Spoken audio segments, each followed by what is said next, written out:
Hi, I'm Travis. Welcome to The Unnamed Seed. So that's a name for my new YouTube channel.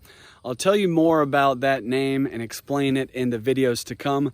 But in this video, I want to introduce you to my very first Landrace breeding project.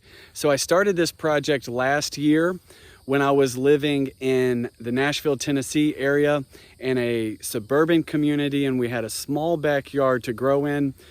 We grew in raised beds entirely, except for this one bed that I devoted to tobacco.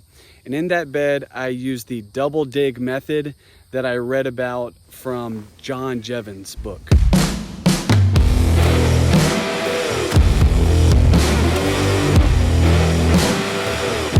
So what I did is I took several different varieties of tobacco and planted them all together with the hopes that they would intercross.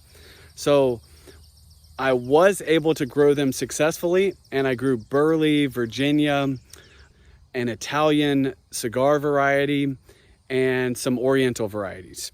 So I was able to grow them, save the seed, and I took that seed, planted it, and I've got the little plant starts. So this is the second generation of the breeding project.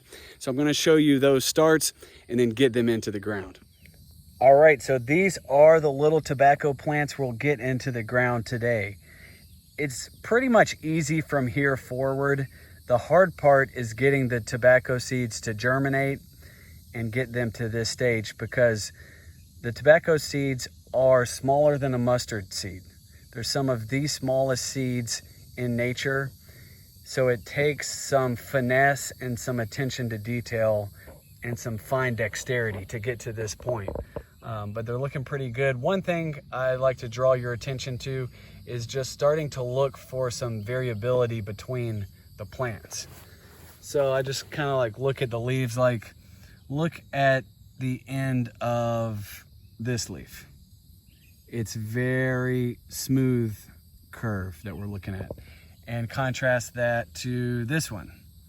It's much more pointed. So as they mature, the differences between the plants will become more apparent, but that's what we want. We want to start with a lot of genetic diversity, and then we can do our selection so that the plants become better adapted to our environment and they become more vital and robust. So that's what we're looking for. That's a good starting place. All right, I'm gonna get these plants into the ground about 2 feet apart. So I wanna give them lots of room to grow. And one reason for that is because I'm not adding a lot of fertility to the soil. So I'll just give you a little bit of background. So again, last year I was in a suburban backyard gardening, and last fall I moved to Lawrence, South Carolina, where we have a little bit more space. So last fall I put a plastic tarp, a silage tarp, out on the grass and left it all over the winter and into the spring. And then I took that off late spring and all the grass was dead. I was able to get a friend to come out and till up the garden. So when that happened, I added just a little bit of compost and I sprinkled a little bit of organic fertilizer. But other than that, there will be no additional fertility here. And one reason for that is I really want to breed these plants to be robust. And I don't want them to rely on their environment being perfect in order to be healthy. I want to start breeding plants that don't depend on being coddled, that don't need tons of fertilizer, don't need extreme weeding even, or any kind of pesticides. So I won't be adding any fertility here, but I'm gonna go ahead and start digging a hole. And this is the unceremonious way to plant tobacco. You really should check out this video that I recorded last year of me planting the tobacco and showing how I honored the spirit of the plant.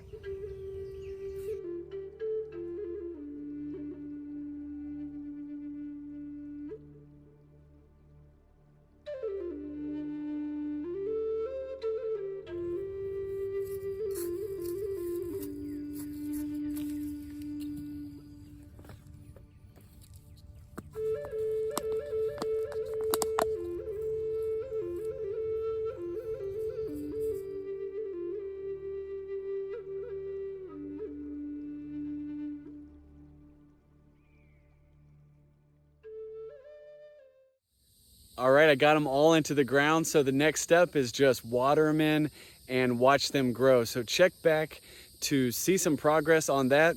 Also the corn behind me. This is actually 14 different varieties of field corn or dent corn. So check back, and in some upcoming videos, I'll tell you all about how I'm gonna make a master race of corn from these. So mostly I'll do videos on these breeding projects, landrace gardening, but also share some kind of musings and metaphors from the garden, maybe a haiku, who knows what we might learn, and what I might learn, what you might learn. So check back, think about subscribing if you want to follow these projects. One more thought before I go. I'm actually going to breed the wild cousin of tobacco to these cultivated varieties of tobacco.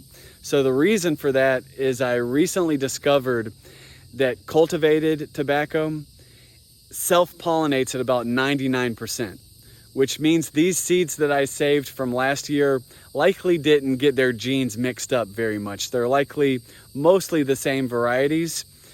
But I also learned that wild tobacco, Nicotina rustica, outcrosses at a much higher percentage. So my plan is to cross all of these varieties in with Nicotina rustica. These are Nicotina tabacum. So once I do that, the offspring will be all mixed up, but they'll be outcrossing. They'll begin to outcross at a much higher percentage, which means we can get a broader genetic toolkit to deal with the environment. So I'm excited about that, and I'll show you how I do that as it happens.